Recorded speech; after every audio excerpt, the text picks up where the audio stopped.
வாழ்க, குருவே துணை, குரு அடி போற்றி. இப்போ பார்த்தீங்கன்னா 2025 தமிழ் வருட பிறப்பில் பார்த்தீங்கன்னா 12வது மாதம் கடைசி மாதமான பங்குனி மாதத்திற்கு என்ன விதமான பலாபலன்கள் ஒவ்வொரு ராசிக்கும் இருக்குது அப்படிங்கிறத நம்ம விரிவாக தெளிவாக பார்க்க இருக்கிறோம். அந்த வகையில் பங்குனி மாதம் அப்படின்னு எடுத்துக்கிட்டோம்னா பங்குனி உத்திரம் அப்படிங்கிறது மிக சிறப்புமிக்க பண்டிகையாக இருக்குது.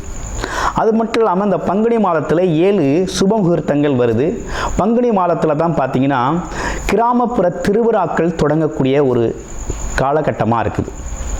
இந்த பங்குனி மாதத்தில் சூரிய பகவான் பார்த்தீங்கன்னா காலச்சக்கரத்தின் 12வது ராசியான மீனம் ராசியில் அமர்ந்து அருள்பளிக்கக்கூடிய ஒரு அற்புதமான மாதமாக இந்த மாதம் இருக்குது.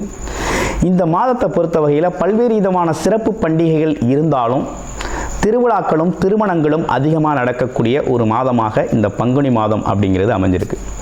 நேயர்கள் அனைவருக்கும் இந்த பங்குனி மாதத்தில் ஒவ்வொரு ராசிக்கும் எப்படி இருக்கும், என்னென்ன விசேஷங்கள் இருக்குது, என்ன செய்யலாம், என்ன செய்யக்கூடாது, என்ன விதமான வழிபாடுகள் செய்யலாம் அப்படிங்கிறதை பற்றியும், என்னென்ன முயற்சிகள் கை கொடுக்கும் அப்படிங்கிற பற்றியும் முழுமையாக தெளிவாக நம்ம பார்க்க இருக்கிறோம். நம்ம வீடியோவை தொடர்ச்சியாக நீங்கள் முழுமையாக பாருங்கள்.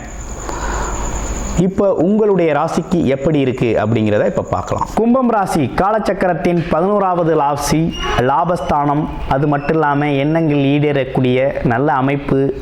அதே நேரத்தில் ஒரு நல்ல ஜென்டில்மேன் அப்படின்னா நம்ம கும்பராசி அன்பர்கள் தான். எந்த இடத்துலையும் ஒரு ஜெனுவனாக நடந்துக்குவாங்க. அதாவது ஒரு டீசெண்டாக மெயின்டைன் ஆகி போகிறது. ரொம்ப கீழேயும் இறங்கிட மாட்டாங்க, ரொம்ப மேலேயும் போயிட மாட்டாங்க. ஒரு நிதானமாக மதிப்பு மரியாதையோட அனைவரையும் கையாளுறது அப்படிங்கிறது பார்த்திங்கன்னா இந்த கும்பராசி அன்பர்களுக்கே உண்டான விஷயம். பிடிச்சா செய்வாங்க, பிடிக்கலைன்னா அதை விட்டு விலகிடுவாங்க. ரொம்ப போட்டு அதில் போயிட்டு ரொம்ப காம்ப்ரமைஸ் எல்லாம் பண்ணிக்கிட்டு இருக்க மாட்டாங்க. அப்படிப்பட்ட ராசிக்காரங்க தான் நம்ம கும்பராசி அன்பர்கள். இப்போ கும்பராசி அன்பர்களுக்கு ஏற்பட்டிருக்க சிக்கல் என்னென்னா ஜென்மச்சனி பாதிப்பில் இருக்கிறோம். இது சனி பகவான் போட்டு புழிஞ்சு எடுத்துட்டார். இப்போ தான் இந்த மாதத்தோட எண்டில் அந்த பார்த்திங்கன்னா இந்த மார்ச் மாதத்தோட எண்டில் கொஞ்சம் ரிலீஃப் கிடைக்கும் உங்களுக்கு. ஜென்மச்சனி அப்படின்னா தலையில் ஏறி உட்காந்து ஒரு ஆட்டுறது, எந்த முடிவுமே எடுக்க முடியாமல் பண்ணுறது, குழப்பத்துக்கு ஆட்படுத்துறது, வருமானத்தில் தடையை உருவாக்குறது, தொழிலில் தடையை உருவாக்குறது, உறவுகளில் கசப்புகளை உருவாக்குறது. அதே போல் நம்மளை எல்லா இடத்துலையும் குற்றவாளியாக எல்லாரையும் பார்க்க வைக்கிறது. நம்மளை பொறுத்தவரை மனசுக்கு நிரபராதி, ஆனால் மற்றவங்க பார்வையில் நமக்கு ஒரு குற்றவாளியாக தெரிகிறது. பழி பாவத்தை உங்கள் மேலே விழுகிறது, அதற்காக மன வருத்தம் அடைகிறது. இப்படிப்பட்ட விஷயங்கள்லாம் நடந்தேறிடுச்சு. குறிப்பாக வேலை, தொழில், வருமானம் கெட்டு போச்சு, அதனால் மனசும் கெட்டு போச்சு. அப்போ இதுக்கெல்லாம் முன்னேற்றம் உண்டா அப்படின்னா அந்த மாதம் முடிஞ்சிருச்சு அப்படின்னா நல்ல முன்னேற்றம் இருக்குது.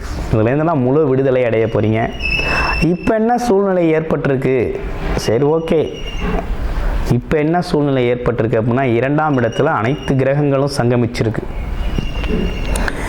7க்குடைய சூரியன் இருக்கார், 8க்குடைய புதன் இருக்கிறார், அடுத்து 9க்குடைய சுக்கிரன் அமர்ந்திருக்கிறார். சூரியன், புதன், சுக்கிரன் அப்படிங்கிற முக்கூட்டு கிரகங்களும் 2ஆம் இடத்துல அமர்ந்திருக்குது. ராகுவோடு சேர்ந்து அமர்ந்திருக்குது. நல்ல விஷயங்கள் நடக்குமா அப்படின்னு பார்த்தா நடக்க ஆரம்பிக்க போகுது. இனிமே தான் நல்லதே நமக்கு நடக்க ஆரம்பிக்க போகுது. என்ன விதமான நல்ல விஷயங்கள் நடக்க இருக்கு அப்படின்னா குடும்பத்தின் மகிழ்ச்சி அப்படிங்கிறது கொஞ்சம் அதிகரிக்கக்கூடிய காலகட்டம் தான். கணவன் மனைவி ஒற்றுமை குறைபாடுகள்லாம் கொஞ்சம் நீங்கும். ஒருத்தர் புரிஞ்சுக்கக்கூடிய சூழ்நிலை உண்டு. ஆமாம், வேலை, தொழில், வருமானம் பற்றி கூடி பேசி ஒரு முடிவுக்கு வரக்கூடிய காலகட்டம். ஒருத்தருக்கு ஏதோ ஒரு வருமானத்திற்கான வழியை தேர்வு பண்ணலாம் அப்படிங்கிற மாதிரி. உறவுகளில் ஒற்றுமையாக இருக்கலாம், பேசுகிறத கொஞ்சம் இணக்கமாக பேசிக்கலாம், காரசாரத்தெல்லாம் கொஞ்சம் விட்டுறலாம். ஆமாம், அப்படிங்கிற மாதிரி ஒரு நல்ல அமைப்பு உருவாகுது. அடுத்து கோயில், குளம், கோவில்கள், பரிகார ஸ்தலங்கள், அதுவும் பார்த்திங்கன்னா நீண்ட நாளாக மனசில் இருந்த ஆசைகளை கோவில் வேண்டுதல்களை நிறைவேற்றுறதுக்கு போயிட்டு வர்றது, இப்படிப்பட்ட விஷயங்கள்லாம் இந்த காலகட்டத்தில் நீங்கள் செஞ்சுக்கலாம். அடுத்து நீண்ட தூர பயணம். வெளிநாட்டுக்கு தான் நான் சம்பாத்தியத்துக்கு வேலைக்கு போவேன், வெளியூருக்கு தான் வேலைக்கு போவேன், எனக்கு பிடிச்ச வேலை வெளிநாட்டில் தான் இருக்குது, எனக்கு பிடிச்ச வேலை வெளியூரில் தான் இருக்குது, வெளி மாநிலத்தில் தான் இருக்குது அப்படின்னு சொல்லி வெயிட் பண்ணி காத்திருந்தவங்களுக்கெல்லாம் வேலை கிடைக்கும். தாராளமாக போங்க. வெளியில் போனீங்கன்னா உங்களுக்கு நல்ல மாற்றம் இருக்குது. வருமானத்திற்காக வெளியில் வேலை தொழிலுக்காக போகிறவங்க எல்லாருக்குமே நல்லா இருக்குது. இன்னொரு விஷயமும் நல்லா இருக்குது. படிப்புக்காக வெளிநாடு போகிறது, வெளியிடங்களில் போய் படிக்கணும்னு நினைக்கிறது, இதெல்லாம் கூட நல்லா இருக்குது. ஓகேங்களா கும்பராசினியர்களுக்கு. அடுத்து வேறு என்ன விஷயங்கள் நல்லா இருக்குது அப்படின்னு பார்க்கையில், அதாவது தொழில் சம்மந்தப்பட்ட ஒரு அதிர்ஷ்டம் அப்படிங்கிறது உண்டு. இந்த காலகட்டத்தில் நிறைய தொழில் பண்ணியாச்சு, தொழிலில் பெரிய நஷ்டத்தையே செஞ்சுக்கிட்டு இருந்தோம் இல்லையா. இந்த காலகட்டத்தில் ஒரு இறைவனின் அருளால், முருகப்பெருமானின் அருளால் என்ன நடக்க போகுதுன்னா, கொஞ்சம் தொழில் வாய்ப்புகள், வியாபார வாய்ப்புகள் உங்களுக்கு நல்லபடியாக அமைய போகுது. இது முழுக்க முழுக்க இறையருளால் கிடைக்கக்கூடிய ஒரு அமைப்பு. இந்த காலகட்டத்தில் உங்களுக்கு தொழில் வேலை அப்படிங்கிறது அமைப்பு அப்படிங்கிறது, அதாவது தொழில் வியாபாரம் அப்படிங்கிறது கொஞ்சம் முன்னேற்றத்தை தரக்கூடிய வகையில் இருக்குது. குழந்தைகள் நீங்கள் சொல்கிறத கேட்பாங்க. குலதெய்வ அருள் பரிபூரணமாக இருக்குது. இந்த காலகட்டத்தில் உங்களுக்கு ஒரு செல்வாக்கை தரக்கூடிய வகையில் இருக்குது. ஆமாம், அதனால் ஒன்றும் பயப்பட வேண்டாம். அது மட்டும் இல்லாமல்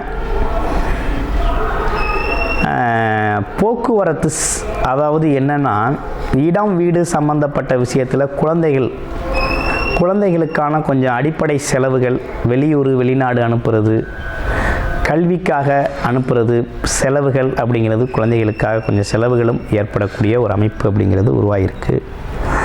ஆக மொத்தத்தில் உங்களுக்கு இந்த ரிலேஷன்ஷிப்பு, பண பொருளாதாரம், வேலை, வருமானம், தொழில், ஆமாம், குழந்தைங்களோட கல்வி, உடல் ஆரோக்கியம், இதில் ஏற்பட்ட குறைகள் அனைத்துமே படிப்படியாக கொஞ்சம் நிறைவேறக்கூடிய நல்ல காலகட்டமும் நல்ல சூழ்நிலையும் உருவாகிருக்கு.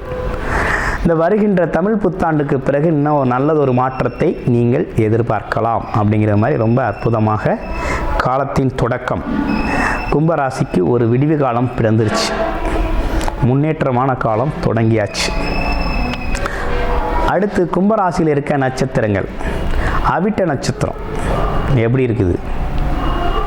அவிட்ட நட்சத்திரத்தை பொறுத்த வகையில் பார்த்தீங்கன்னா, இந்த காலகட்டத்தில் குழந்தைகளோட தேவைகளை நிறைவேற்றுதல், இடம் பூமி வாங்குறதுக்காக யோசிப்பீங்க. அது மட்டும் இல்லாமல் குலதெய்வ கோயிலுக்கு போயிட்டு வருவோங்கிற எண்ணம் மேலோங்கும்.